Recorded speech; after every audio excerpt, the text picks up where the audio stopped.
Welcome to the Men Don't Talk podcast. My name's Reggie and I'm your host. I'd like to a big shout out to our sponsors, Loved Ones Forever. They're an organisation, a company that regenerates any damaged, water damage, fire damage photographs, and they brings them back to life. A little bit about Men Don't Talk. Men Don't Talk is a podcast who we open a dialogue between men and get men talking to each other about general things, mental health, suicide, or just what's on your mind, or anything really. Tonight's subject, we're talking about housing and possibly touch on a bit of mental health around it. So if you like what we're doing, subscribe, share, like, and kind of hopefully one day we get a bit of merch. You know, and tonight I would like to introduce who are my guests here, Steve and Gareth. Hi, Steve. Hi. I would like to introduce you, and we're going to talk about housing. So, I mean, what's your position with housing at the moment? So I'm statistically, I'm still homeless. I live in recovery housing, and funnily enough, I had to do a DBS yesterday for a voluntary position I've got, and I had to write the last 5 years addresses down. There were 10 that I could remember and kind of marry the dates up. And when you see it in black and white, it's quite alarming really, because there were 4 rehabs in there, 3 hostels, 3 prolonged bouts of street homeless, and I could have gone back another 5 and then another 5 years. It would have been exactly the same, just different addresses. So statistically, I've been homeless since maybe 2010, something like that. So doing the DBS is like Hell. Well, I suppose really, because you've got to try and figure out because you're trying to be as honest as you can. I mean, you don't know kind of if you can't remember where you've been. Well, the dates are really sporadic anyway, because I have to accept, and I fully do accept that all them periods, the system has always been there. I haven't always been there. I have to take accountability for. I believe that homelessness is intrinsically linked with mental health, because why would you choose that life when I could have got out of it?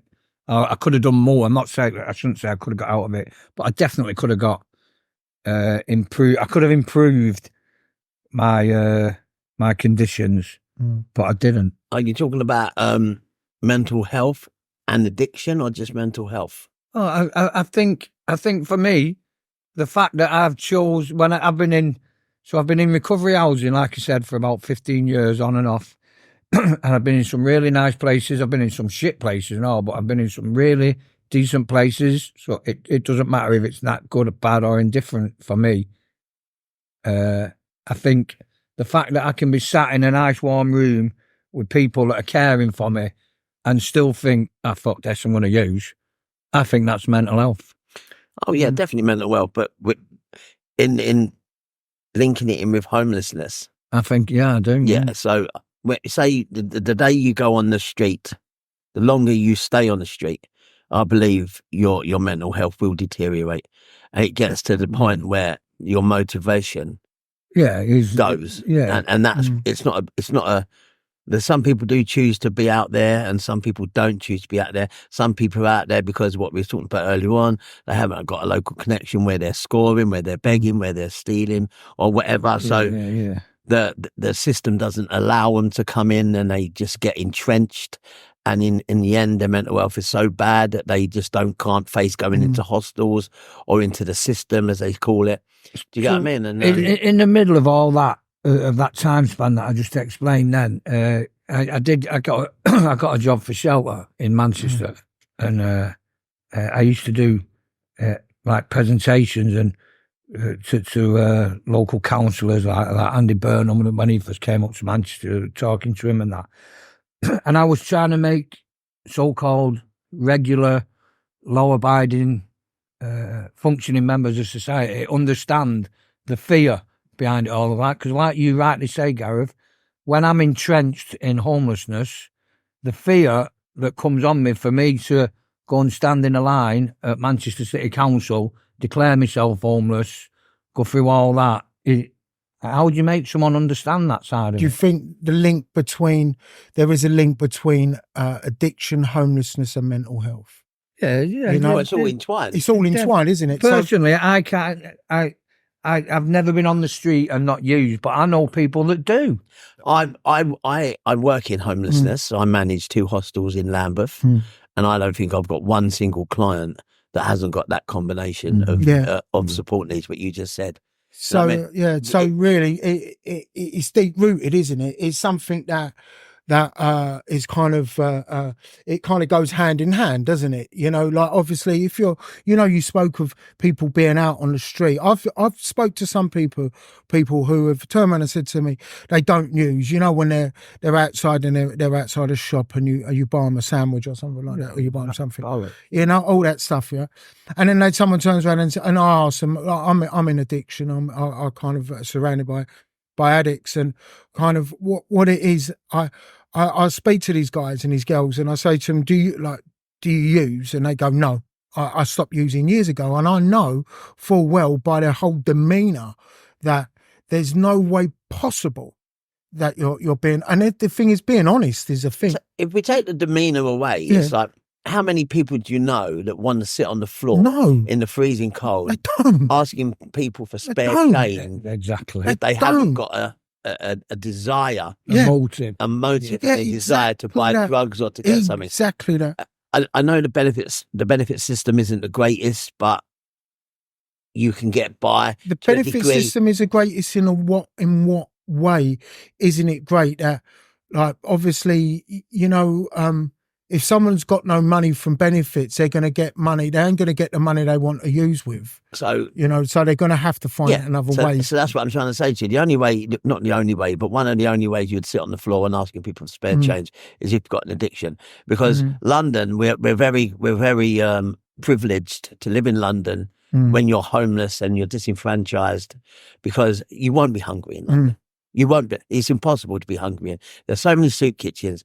There's so many day centres, and there's so like Pret give away sandwiches. You've got day centres give away food, and you got it's hard. Yeah. Once you get a 7-day booklet of all the soup kitchens, and that's a hard work going around. Basically, Gareth, there's so many people. It's just, for me, being homeless, or the begging side of it, excuse me, is a game of mathematics. And London, there's so many people, you're not going without. No. I've never been without a meal. I've never not got enough money to get smashed, basically. Yeah. And I've done all the begging. Yeah, just... I mean, we have to be honest about this stuff. You know what I mean? It's a racket. And London, the streets are paved with gold. But saying that, I've done it in Blackpool, I've done it in Bristol, I've done it in Manchester. I've never gone short. Yeah. I mean, what are the statistics of the actual street homeless on London? I know it's really hard, but they can only do that by with soup kitchens and numbers and stuff like that, because obviously they have to protect the anonymity of people that are on the streets as well. You know, because some people don't want to be found. You know, some people don't. They just want to blend in, and that's that. And I get hidden homeless. Yeah, the hidden homeless. So I managed a team of outreach workers. On a TFL system, and they were classed as the hidden homeless because no one knew about them, and that's why we started working on there, and we could see 50, 60 people a night. When you say TFL, do you mean like night buses? Tubes and trains, yeah. I managed that team for 3 years. Because I suppose you got people, I've heard people's stories that spend all night on a bus or go to the last stop and to get off and get on the next one along. Yeah, They what there was like five of the longest routes in London. It'd be that, I won't go through all the numbers of the buses, but like the one to the Heathrow and back to central London. You had the one, so it's like an hour and a quarter long. So there was an hour and a quarter there, hour and a quarter back. Then only need to do that bus drive 4 or 5 times in the warm. Yeah. And the mornings here. And I mean, no one knew because you're just sitting on the bus and you might be sitting, who hasn't dropped off on the bus? Yeah.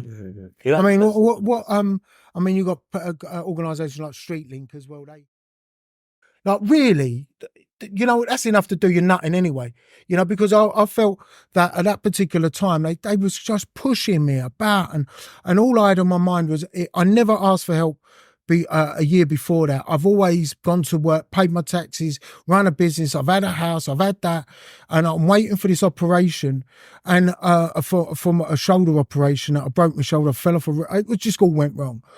And then when I said to them, and they said, well, get them to write a universal referral, yeah? They got a universal referral to it, and they said, right, we can help you now. Isn't that a bit challenging for someone's mental health? Yeah.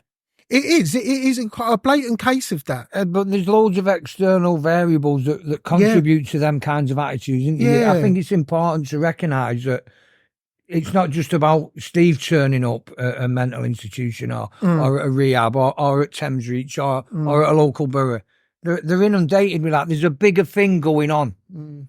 I mean, look, there's just me and my problems, isn't it? And in my experience, staff get desensitised to this stuff, don't they? I think my story is worse than anyone else's because it happened to me. Yeah. Just on that premise. The reality is, people have got, there's a lot going on behind the scenes. Like Gareth said, there's gatekeepers, there's always an agenda, and that's isn't it? why I'm saying to you, you don't present emotionally. You present Factually. legally and factually. Yeah. Because as you said, it's like she sees 20, 30 people a day with children running about. I'm homeless.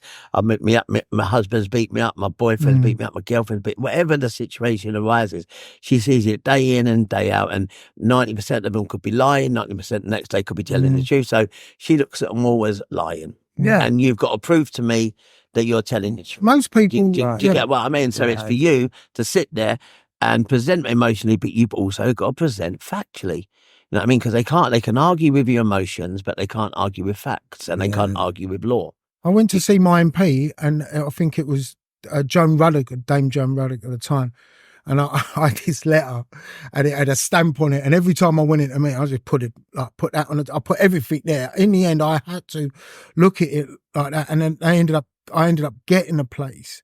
But even that as well, it was Lewisham Reach at the time where I went to, and that was a part of. I think they're part of. No, there wasn't. It wasn't Lewisham Reach. There was Lewisham Reach at the time, but it's not and that was them guys there. And what they done was they turned around and they said, right, we've got a place, right. And I met with three other potential tenants, and they said that if you don't accept this, we can't help you. Right. 3 of us are there. So I said, how does this work? So if we all don't accept it, does that mean we all don't get help? You know? Another thing, when they took me to a place that had more mold and bigger rat traps than I had in my own place. Yeah. And the thing is, I thought myself, well, as a worker, how can you treat human beings like that? You know, as a worker, my thinking behind things. If I wouldn't live there, I don't expect my client to live there. Do you know what I mean? So if I went up to a house and that was a situation, I'd say no. I'll just rewind a little bit, Gareth. You know what you were just saying about present factually, not emotionally? That's so true. But for me, that highlights a massive contradiction within the homeless sector and the system. Because you're right. I've never thought of it like that. And the reason I've never thought of it like that, I was just sat here thinking, the amount of times I've presented is because I'm in the middle of chaos.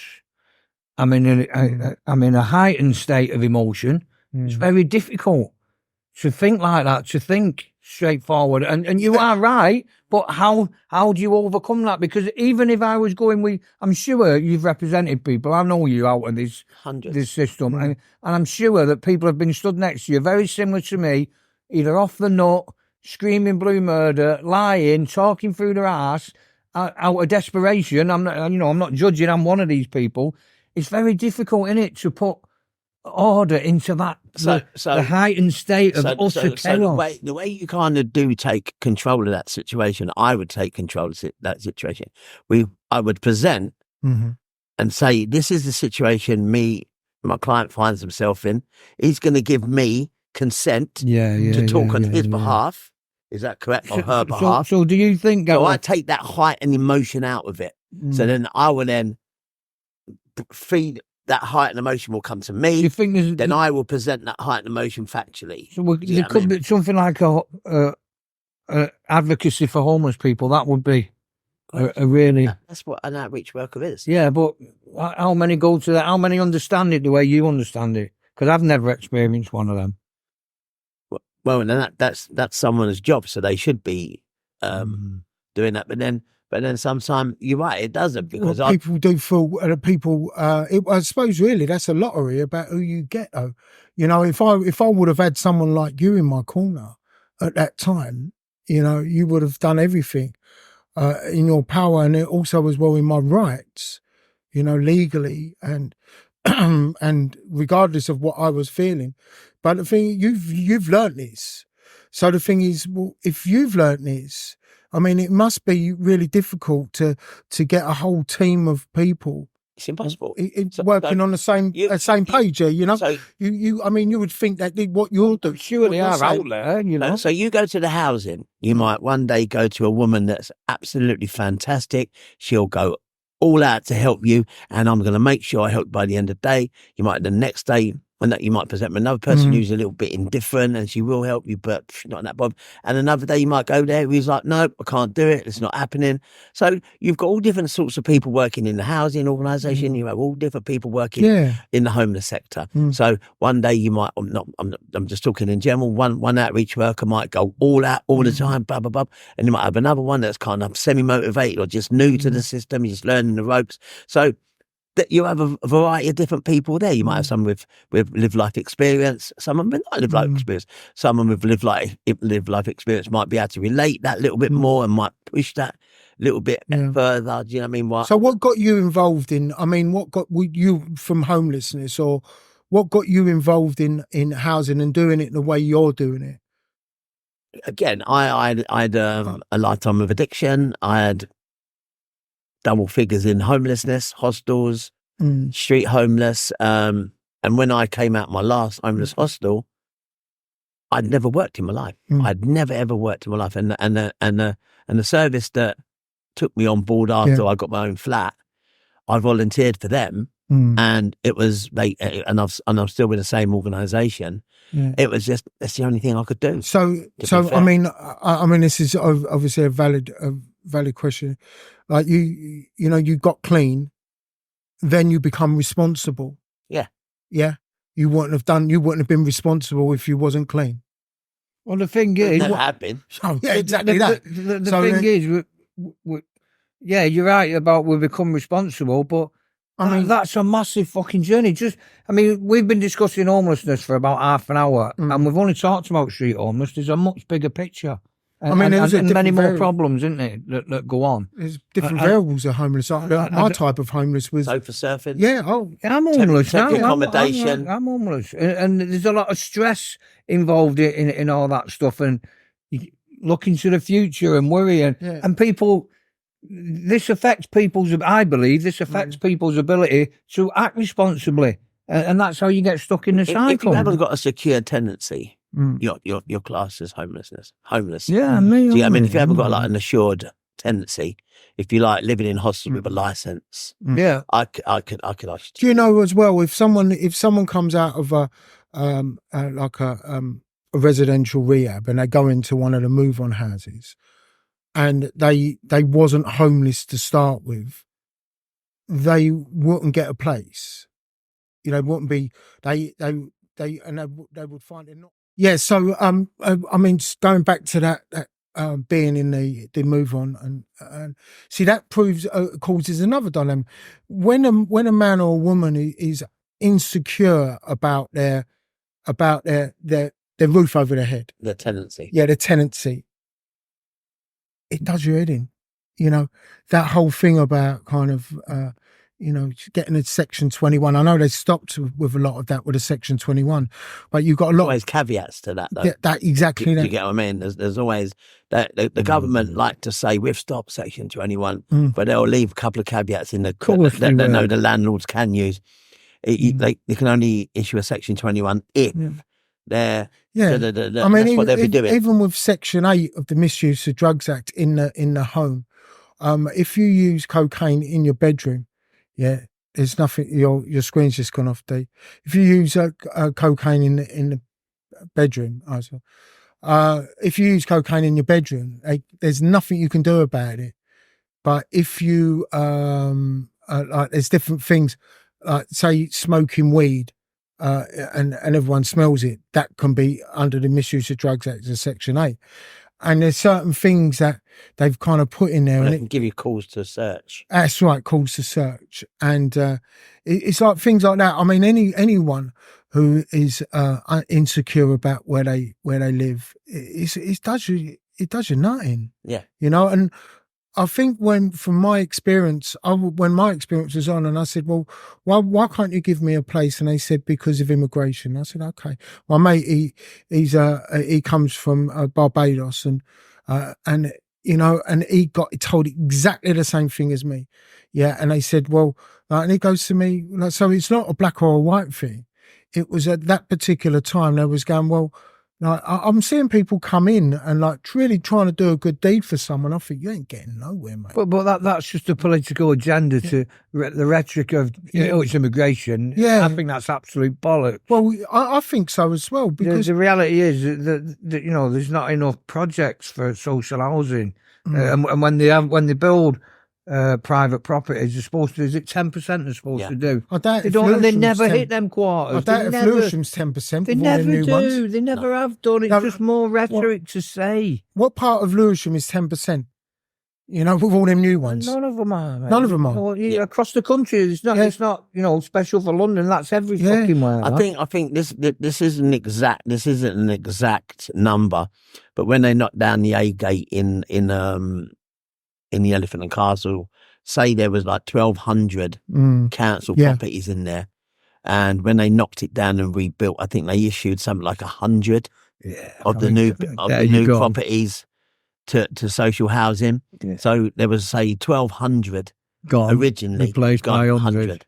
Yeah. So that means everyone that's been laughable, everyone that's indigenous of that area, because the people, what it is, when the council estates and all them estates were the indigenous people of that area mainly. The way they were in the working class, I believe, and gentrified the areas, what they would do, they would come into these council estates and they would say, okay, listen, we'll give you £15,000 to move out of London to or Luton or wherever the area is. 15,000. A lot of them people have never even seen £15,000 before. They're like, that's a holiday, that's a car, that's clothes for the kid, and then they get them all out, and then they offer 100 of them back to come in if they're lucky. And most probably someone's settled down and don't worry about it. We're settled now.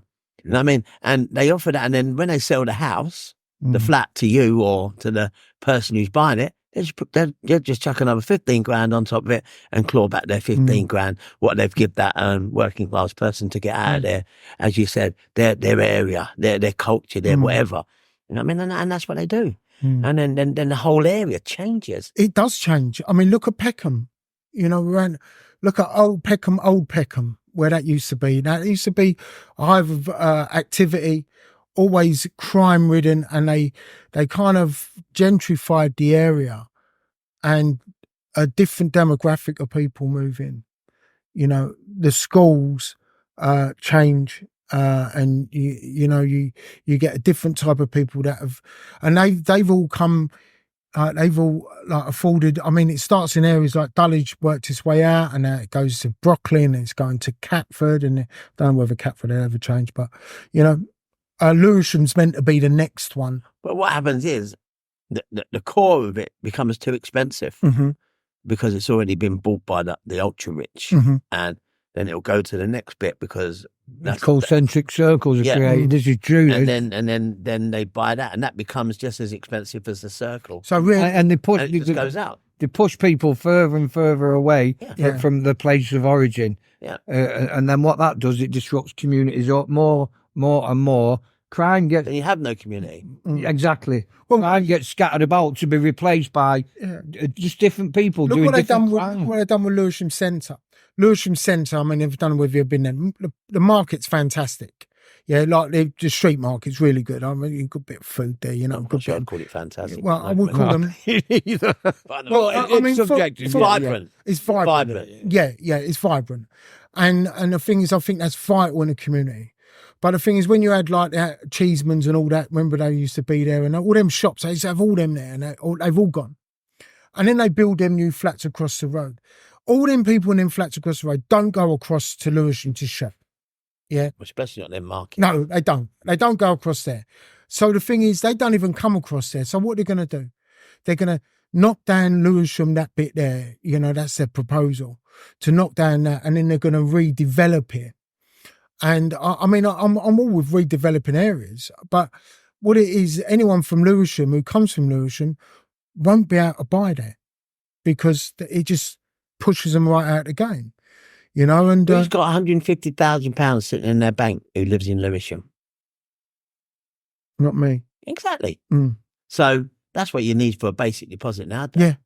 I mean, 20%. And that's with anyone. So flats to start off at 375, $500,000, and you're going to need 70, 80 grand, 100 grand for that. Yeah. And a bank and an income to allow you to get a mortgage. You're going to allow that. Yeah. To get quite a lot of money. You know, I mean, I think there's no tier structure for people that actually want to buy a house for starters, and then for no tier structure for people to actually move on. Hence the reason landlords are charging extortionate amounts of money. Exactly. Now, I remember when I first started off, if you got offered a room like this, what we're sitting in now, it would be like, I don't know, 350 quid a week, a month, 400 quid. You know what I mean? When I was in Bournemouth, £375 a week. You paid £1,000 for these. And that's what I'm saying to you. And now, if this went on the market, you'd have 200 people queuing up outside, willing to give you £1,000. Yeah. Good friend of mine's got a room similar to this in Streatham. It's £1,300 a month. See? A room. £1,300. A room. To me, that should be made illegal. That is scandalous. Absolutely. Absolutely scandalous that you're charging someone. You know what? That could be 2/3 of someone's wages. Yeah. You know what I mean? The average wage is like 1,800 quid a month, 2,000 if you're lucky. So it doesn't, like, you know, when we look at being on benefits or kind of like when the housing's being paid for you, it's really easy being trapped in that system, isn't it? So if you're living in somewhere, you know what I mean? It's easy to be. How much did you say the person's room was? £1,300. So if you're paying £1,300 a month basic rent, that's without shopping. Say another £150 a month shopping. That's pretty basic nowadays. You ain't getting much for £150 a month. So that's like $1,450, and that's without your fares to get to work. Exactly. I pay $1,550 for a 3-bedroom. And as I said, if you're on £2,000 a month take home, you're on a good job. You're pretty senior for £2,000 a month. Do you get what I mean? And then if you've only got like 400 quid of that to play around with yourself, to go and treat yourself, to go out with your mates, buy some clothes, buy a new pair of trainers to get to work. Yeah. And then you get back to work. You're so tired, and you're living in your £1,300 a week a month room, and it's like, what for? This affects mental health, I believe. It does. It's all a contributing factor, isn't it? Paint it what colour you want. You can't paint no walls.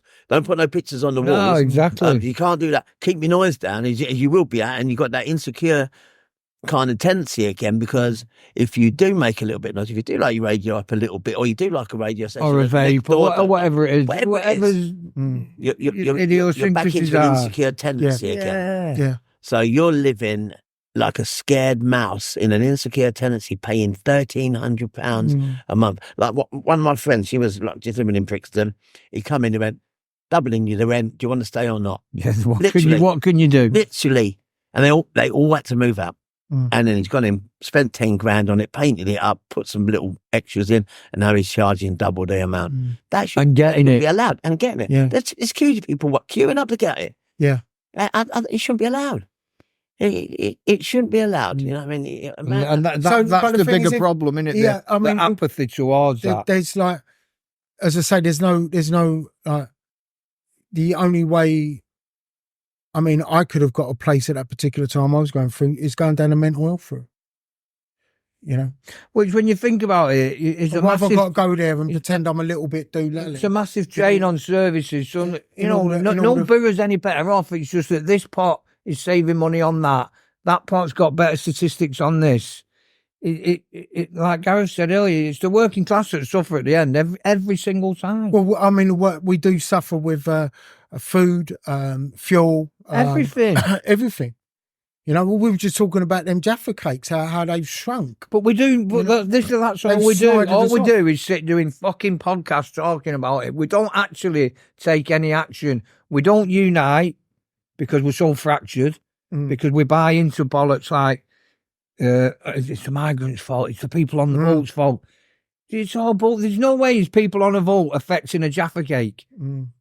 But it's all intermingled. Do you know what I mean? And we don't do nothing unless you get public support around something, and kind of really go for it. That's the only way you're going to make a change and a difference.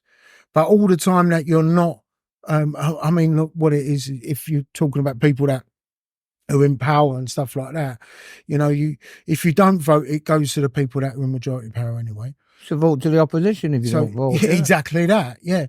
But the thing is, people don't want to vote because they can't see no point in it. Well, there's no opposition, is there, really? Exactly that, It's a two-party system that delivers the same product. Yeah, but even nowadays, Labour and Conservative were polar opposites when I was growing up. Yeah, it's not you had the socialists, you had the Labour guys, you had and then you had the Greens, it was run by working class, and then you had the rich Conservatives. Now, most of Labour are millionaires that are now took up politics, but they're slightly on the left. And if you do get a decent person, like, say, I'm a trade unionist, I'm a strong believer in unions, like Mick Lynch, you get someone who is really clued up, puts a good case over every single time, very articulate.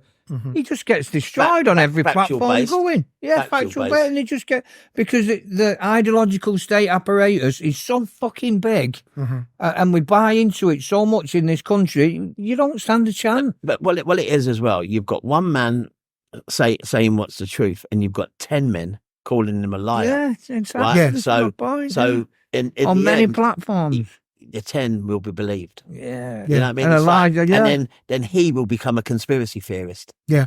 And that's what happens. You know what I mean? If you're in a minority and you're like the COVID stuff, it was like wear a mask, don't wear a mask. You know what I mean? If you didn't wear a mask, he was a tinfoil hat wearing conspiracy theorist. And now it's all come out. And the conspiracy theorists were factual based, and the ones that were spurting facts and science and now would be deemed as the conspiracy theorists. Do you get what I mean? So it's like when do we get told the truth? It's what we're talking about, the agenda. It was only when it become ridiculous, the information they was giving you. Don't wear a mask at 12, but you can wear a mask at 1 when you don't wear it there. You can go to bed with one. Well, you can have 5 people, but not 6. Don't you dare have 6. You can go to the park 3 of you, but not 4 of you. You can't have a coffee. When you're sitting, you can only go to the park if it's exercise. It's laughable, but don't. So you don't mingle. Don't sit down. There's a science in that, and then people just going, hold on. I'm laughing, which is ridiculous. But what else can you do with that? And then if you was 99 years of age and you died of cancer, but you had a COVID cell in you, it's a COVID death. Yeah, you know what I mean. And the average person, I think, died of COVID. That was 80s. Yeah, that was a case of Britain going absolutely ridiculous. The world. Yeah, and it's not some people, Britain. I know was kind of there, and we was there at the forefront of it. We was at the front of the queue there. You know, with all that stuff though, the homeless, when they picked up the homeless, what they did with they opened all the hotels, didn't they, for the homeless? I started one. They'd stick them all there, didn't they? Victoria, yeah. Yeah, St Mungo's done it at Wandsworth, didn't they? There was hundreds of them. Hundreds of them, literally. Yeah, Centre Point, St Mungo's. Everybody in the policy were called. Yeah. Everybody in. Was it everybody in? Yeah, that's what it was called. Yeah, I mean, I thought that was fantastic, but they didn't really do anything like. Well, really, it's not fantastic, Reg, because what that proved is they can solve it. You can't. If they wanted I say they, but if the powers that be wanted everyone off the street, they proved it by doing it. Yeah. But why is everybody back then? Logically, there's only one answer to that. Well, you would think all the people that went through that system at that particular time would have been housed or would have been. The thing is, Reg, like to simplify it, this is how I understand it. So, any political regime that is in power, be it local council, boroughs, or Westminster, whichever way you want to look at it, they get a 5-year term. So what all they're trying to do is talk bollocks in the shape of policy. This is what we're going to do to deliver the next 5-year term. Yeah. So it's all self-interest. Mm-hmm. And there's different political potatoes come along at different time, and every now and then, homeless is one of them. Nothing actually gets rectified because it's not important to them. Mm. No, it's not important. There's never been more money in homelessness as there is now. I'm not disputing that, When but I it's still first not, started, it's still not there was- eradicated, and it never will eradicate it. But what are you eradicating? This is my point. When you've got insecure tenancy, when a landlord can say to you, you need to go out and you're not a priority when you present to the homeless unit, then it will always be there. But what I think, Gareth, this is what I was getting at the beginning. I think that when they do try to address it for their own agenda, but ignore that for a moment, when they do try to address it, they're addressing it by going to the end of the problem. Like this is the homeless. What's up with the cause? Go to the cause of the homelessness. And what is that? Well, I believe it's mental health. I believe Right, it's so- intertwined, like you say, with addiction. So, but I believe it's mental health. When I at the first start. started in this sector, which was about 17, 18 years ago, it was like that. You'd have a holding station, you'd have called a hostel, and they were massive. Yeah, And there'd be like yeah. 150 people in there, and it'd be, there's the key to your room, there you go. Pay your service charge, and that was it. You'd have a key work session once a month, and it'd be like a big block of flats of pure madness. Yeah, Everyone but borrowing yeah. needles off each other. Everyone like knows when their benefits are coming. And then you'd get housed from there, and then all of a sudden you'd be back in the hostel again. Yeah, because you can't manage the house that you're in. Well, and then it was called like a circle. What? It would you'd just keep coming back and back and back, and then it dawned on some people that there's got to be more than. It's not just a housing issue. Yeah. It's not just about get you a house and everything's going to be okay, because it wasn't working, because we was getting loads of thousands of people houses, and they was ending back up on the street, back up wherever, back in. So didn't this give birth to the Housing First programme? Where they have the wraparound care? Well before that. And then you had psychologically informed environments. The company that I worked for was done the trial, and so now you've got psychologists attached to not all hostels, a lot of the hostels. The environments are more friendlier, and it's not just about getting your housing situation sorted out. It's about getting your psychology sorted out, your addiction sorted out. That's why it's so easy now to get a script. So you're stable on your script. You're not chaotically using. You're not chaotically behaving on the street. So that takes an element of the mental health away, because you're not out there like on the streets. And then you've got access to psychology. You've got access to counselling. You've got access to like drug agencies that supply, like, I don't know, therapy. And then you got the Harbour down there, which do like therapy programs, like day programs and stuff like that. So it is getting there. Do you know what I mean? So it's a process. Funding is there. Do you know what I mean? And people do realise it's not just about giving someone a house. Yeah, because it's really not. It's really not. No, because you can't put someone who's got severe mental health into a house when you haven't worked on their mental health. You know? Yeah, we're down to our last 10 minutes now. But I mean, obviously we can come back and talk about this again, you know. Yeah, definitely. I mean, it's such an expansive subject, you know, like with experiences and stuff. So I mean, from listening to you two, and there's lots of mistruths out there about homelessness and the sector as well. Yeah. When you hear people saying, "Oh, there's hundreds of soldiers out there, veterans on the street everywhere," No, there isn't. There actually isn't, because there's so much money for Veterans Aid. When I was an outreach worker, and I would be doing outreach, if I come and see you and you went, "Oh, I was an ex-soldier. Do you know your number?" Yeah, Veterans Aid. Hi, Veterans Aid. I've got an ex. What's his service number? Can I put him in temporary accommodation? Yeah, do it. We'll pay for it straight away. Yeah, can I put him in rehab? It's a fallacy. Away. It's a fallacy that there's hundreds of veterans on the street. When you got, a veteran, give me £1, I'm a veteran. No, I doubt it very much. They're an ex-veteran, because each veteran will be allowed, if they come in and if they've got no career, they'll get a certain amount of money, like a long distance lorry driver. You can pick a career that you want to go and they'll fund it. They'll put there's so much money out for ex-veteran, and there's lots. And who pays for that? The charities like Veterans Aid, Veterans and stuff Aid like that. Yeah. And the army, they will reskill you to put you back out there. Yeah, but I think a lot of people, whether they've been in the services or been on the streets or had some really bad traumatic events in their life, I think we all need some form of guidance in one way or another. And so a lot of if there wasn't the fact that people are homeless, addicted, suffering from mental health, and also as well, on the other hand, you're looking at you're looking at landlords, the private sector is so tough that even if you do get a job and you do start moving forward, you will find it very difficult to survive on an income with the rents that are out there. So unless the government or whatever, or the turn around and said to the landlords, okay, well, let's have a deal here. You know what? You buy as many houses as you want. We give you as many people want, but you have to charge X amount of rent on it. You know, and I mean, that's the only way they can do it. I've never worked out the reason why a council will give a landlord £1,800 a month rent for the person they're putting in a room or whatever, when a mortgage mostly for that whole house wouldn't come to £1,800. Yeah. So I don't understand why they're not, with their big billions of pound budgets or the government, don't go around buying loads of houses up and save money on housing benefit, paying extortionate rents to landlords rather than just... Because it suits the budget at the time to do that. You know what I mean? But I think the reality is... It's a false economy though, isn't it? Of course, exactly. Like everything is. I think the reality is there's many... like almost pathways, isn't there? There is many. There's not enough, and they're not. You know, they're never going to be completely successful. But like Gareth was saying before, it's a process. But for me, I think the crux of it is there can be all the pathways. There can even be successful ones at the end of the road. When you're going through that experience, you cannot fucking see them.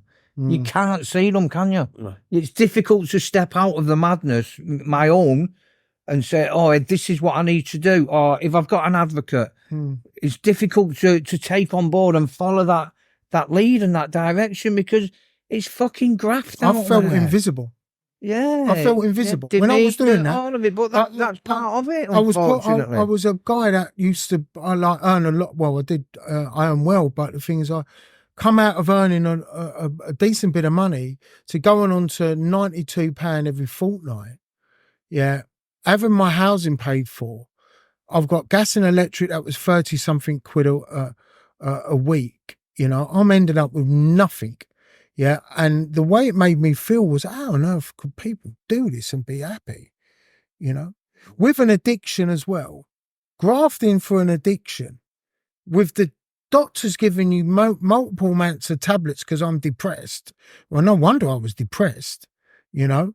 So the thing is, when you look in it like that, you know, I mean, maybe, like, as I say, honesty, if I was honest, I might have got some help, you know, instead of trying to be too proud, because a lot of us are proud. I don't know about that. It's difficult to say that, isn't it, if I was honest, because... Well, that's what I said, pride comes into it. The thing is... You know? I mean, like... I think it helps to know the game, doesn't it? Definitely. Yeah, but the thing is, how does that work with someone who doesn't know the game? They're just going to get made invisible. Well, this is my point, because you can't, when you don't know, if you don't know you're in the game, how do you play it? Exactly that. I didn't know how to play. After COVID, you know, half the homeless organisation, like the councils, don't work from. A lot of them work from home. You've got to do a homeless application on the phone. You're not, so the emotions has gone. You haven't got the emotions to rely on because they're just talking to someone on the phone. It's so hard to get an appointment. And then you're on the wait like, boop, boop. Oh, that's annoying. You're so important to us. Yeah, that means you're not. After 45 minutes, you're like, oh, fuck this. And then after 10 phone calls, I'll do that with my doctors. After 5, I mean, I find all that kind of absolutely, like, especially with the doctors, they say, could you phone back at 8 o'clock in the morning and you're in a queue? And like, you go, okay. And they go, what's wrong with you? And you go, well, I've got this. Doctor rings you back and they go, well, what's happening to the personal touch? Yeah. You know? It's gone. It's gone. All that stuff is gone. All that personal stuff is gone. That's why COVID was brought in. Yeah. To make all this kind of personal touch go away. So no easy for everyone else apart from us. Yeah. You know what I mean? It's just like, try and get a dentist appointment. Yeah. They've trimmed it down so far that the dentist just won't do anything you end up going, treatment. You end up going private. Wait, what? Oh, it's the demise of the NHS, which is a total different conversation, but you're absolutely right. This is the agenda. Yeah. The NHS is already gone. We're just not aware of it yet. It's been gone for a while. For an absolutely... I've been waiting 2.5 years to get a diagnosis on something on my leg. 2.5 years. It took me nearly over 14 months to get an appointment with a consultant. 14 months. I ain't even got a doctor's. I ain't even got one. I mean, I never had a. I mean, I never had a doctor. I moved into this place I moved in. I But never we're the doctor envy of for the 2 world, years. though. Yeah. NHS, the envy of the world, they're saying. Apparently. Yeah, well, them Apparently days are so. gone, mate. So, would you guys like to come back and do another podcast? I'd love to. You'd love to come back, yeah? We'll have a. Well, I'm fucking moving in. You're Better than moving me in. homeless. You're gonna. No longer You homeless. look for yourself. I'm going on. Well, it's been great to talk to both of you, and I would like to thank Gareth and Steve for coming down and sharing with us on this thank you, podcast. And if you like what we're saying, if you want to talk about it, drop us a message and a comment in the comment section, and like and share, subscribe, and I'd like to shout out to our sponsors, Loved Ones Forevers, and thank you very much. Thank you. Right. Appreciate that. Yeah, Thanks for inviting me. Reg, yeah.